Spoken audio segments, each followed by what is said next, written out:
कुंडलपुर कब से सुनते आ रहे थे,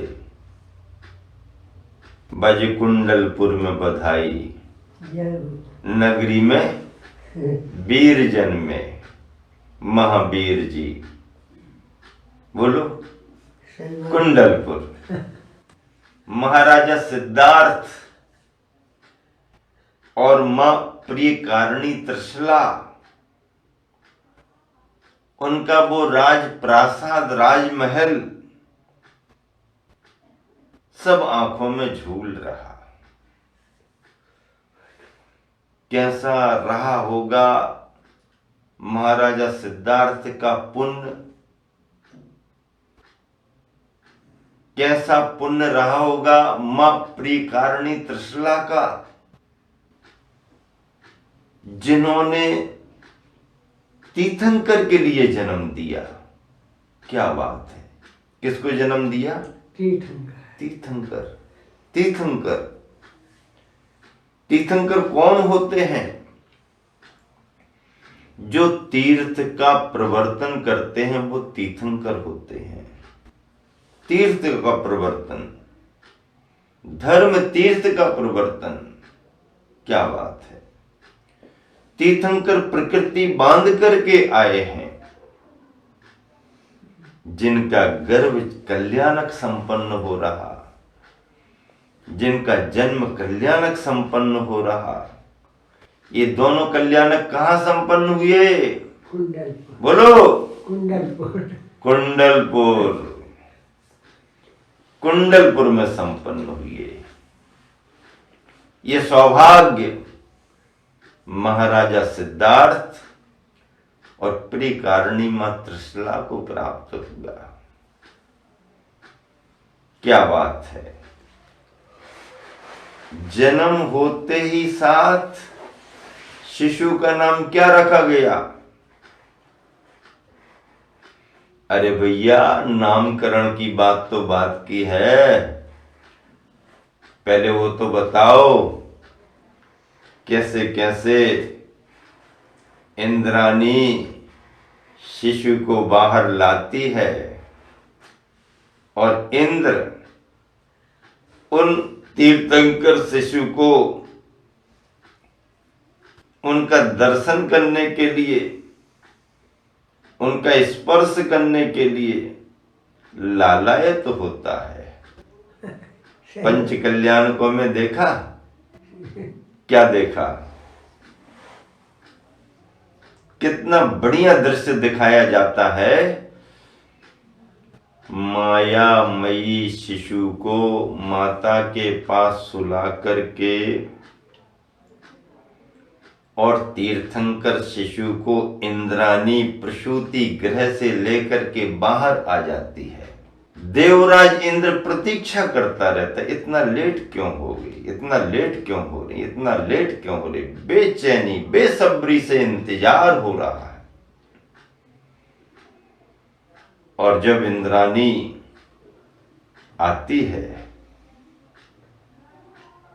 तो सौधर्मेंद्र प्रभु की प्रशांत छवि को देख करके हर्षित होता है, उन्हें पाने के लिए लालायत होता है। इंद्राणी देना नहीं चाहती है और इंद्र लेना चाहता है। क्या?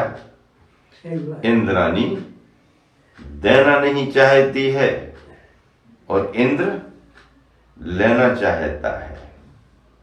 वो दृश्य पंच कल्याणकों में दिखाया जाता है।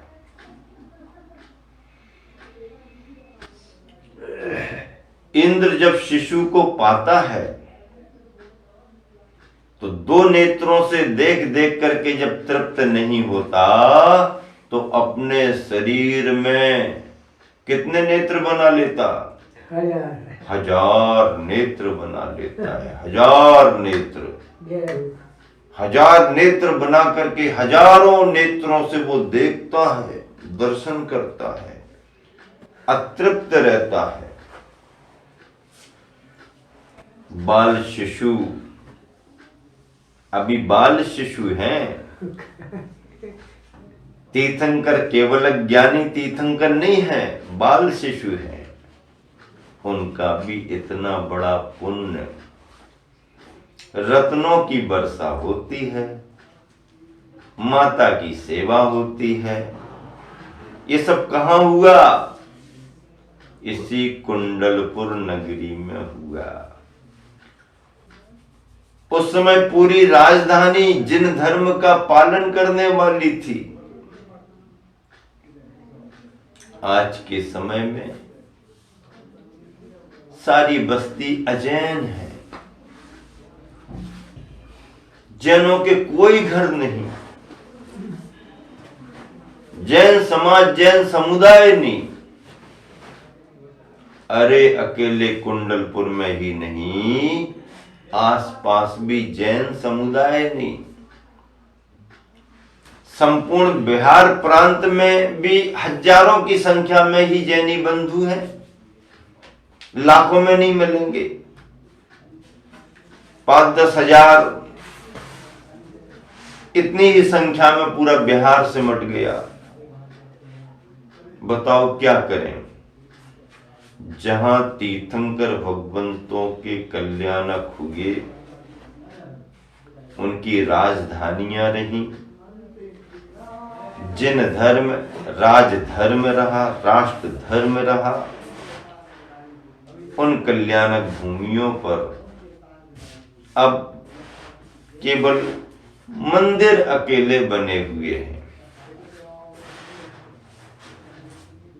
केवल मंदिर बने हुए हैं, कोई जैन परिवार नहीं।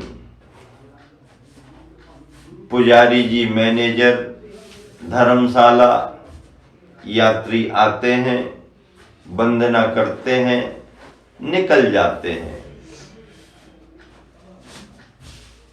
कैसा समय वो रहा होगा, कैसा समय ये है, विचार तो करो। मन में बार बार ये भाव आता है, उस समय कितना बड़ा पुण्य रहा होगा इस धरती का। तीर्थंकर का बचपन बीता, तीर्थंकर की बाल्यावस्था बीती, तीर्थंकर का जीवन आगे बढ़ा, वो युवराज बने। आज उस कुंडलपुर में वैसा कुछ दिख नहीं रहा है। और धर्मशाला परिसर प्राचीनता को लिए हुए है, पुराना है, प्रबंध है, कमेटी है। और दूसरी तरफ नए निर्माण के रूप में नंद्यावर्त महल की परिकल्पना करते हुए जिनालयों का निर्माण किया गया। आरिका रत्न ज्ञानमती माता जी की प्रेरणा से, उनके मार्गदर्शन में ब्रह्मचारी रविंद्र कीर्ति जी के प्रयास और पुरुषार्थ से नए क्षेत्र का निर्माण हुआ। भव्य खड़गासन महावीर भगवान की प्रतिमा अतिशय मनोज्ञ प्रतिमा है। वंदना करके मन प्रसन्न हो गया। कोई भी निर्माण कार्य हो, समय लगता है, श्रम साध्य होता है। और ऐसे कार्यों को करने में पिच्छीधारियों का योगदान बड़ा महत्वपूर्ण होता है। पिच्छीधारी ठान ले तो हर जगह क्षेत्र तैयार हो सकते हैं। पिच्छीधारी ठान ले तो पुरानों का जीर्णोद्धार हो सकता है, नयों का निर्माण हो जाता है, बड़ी बड़ी धर्म की प्रभावना हो जाती है।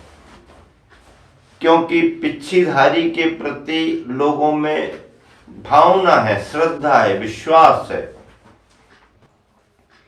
ये संयम के प्रतीक माने गए हैं। मुद्राएं सर्वमान्य है, धर्म मान्य है, समाज मान्य है। ऐसे मुनि, उपाध्याय, आचार्य महाराज, निर्ग्रंथ मुद्रा के धारी, इनका कहना ही क्या। मुनिगण तो प्रभाव न करते ही करते हैं, आरिकाएं भी प्रभाव न करती हैं। और यही कारण है कि देश में सब जगह मुनि और आरिकाओं के माध्यम से धर्म की प्रभावना हो रही है। रविंद्र कीर्ति जी बहुत पुराने परिचित हैं, सरल हृदय हैं, गुरुवर आचार्य श्री के प्रति समर्पित हैं। कई बार आचार्य श्री के पास उनका हमने सानिध्य देखा। वाचनाओं में भी ग्रीष्म काल की वो आते थे। खुरई नगर, मध्य प्रदेश के खुरई नगर में आर्यिका रत्न ज्ञानमती माता जी जब वंदना करने के लिए गुरुवर आचार्य श्री के पास आई, तो उन दिनों का प्रवास और भावों का आदान प्रदान बड़ा ही अद्भुत और आश्चर्यकारक रहा।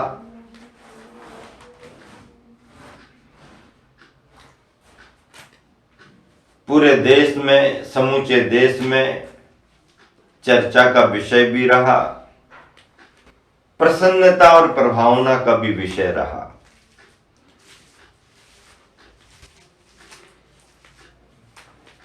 उन दिनों के आचार्य श्री के प्रवचन और उन दिनों की माता जी की धर्म चर्चाएं बहुत ही प्रभावी रही। तो ऐसे रविंद्र जी को जैसे ही समाचार मिला कि मुनि संघ कुंडलपुर पहुंच रहा है, तो उन्होंने अपना निवेदन भावपूर्वक भिजाया। मैनेजर साहब आए और उन्होंने आग्रह किया, निवेदन किया। मैंने सहज ही कहा कि हम लोग तो वंदना करने के लिए आ ही रहे हैं, क्षेत्र की वंदना की, मन प्रसन्न हो गया। देखिए, तीर्थ यात्री आते और चले जाते हैं,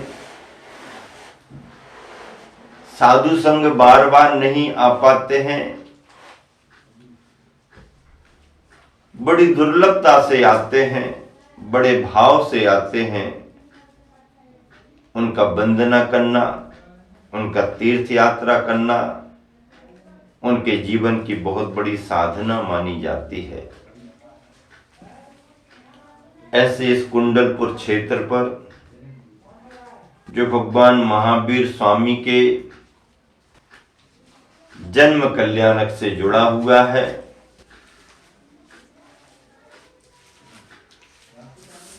आप सभी आते रहे होंगे।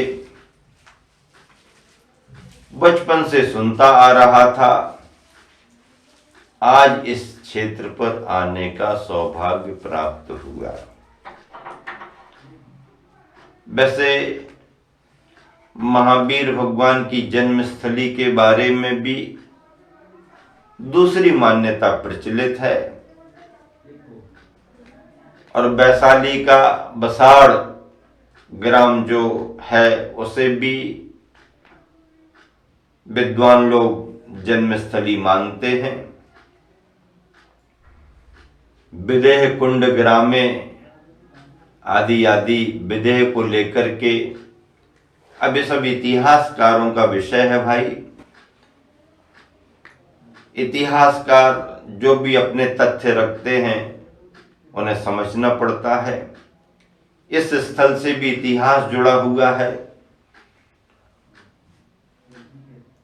स्थल जन्म का क्या था वो तो भगवान ही जाने, लेकिन जो चलन में है हम उसे श्रद्धा से स्वीकार करते हैं। शास्त्रों में कुंडलपुर का वर्णन कुंडपुर के रूप में आता है। मन कल्पनाएं करता रहता था कि कौन सा कुंडलपुर, कैसा कुंडलपुर, कब वर्धमान का जन्म हुआ होगा, कब पांडुक शिला पर जाकर के उनका जन्माभिषेक संपन्न हुआ होगा, कैसे इंद्र ने भक्ति नृत्य कुंडलपुर की नगरी में किया होगा, कैसे रत्न बरसे होंगे, माता की सेवा करने के लिए कैसे देवियां आती होंगी, आदि आदि शास्त्रों में पढ़ करके मन में भाव आते ही हैं।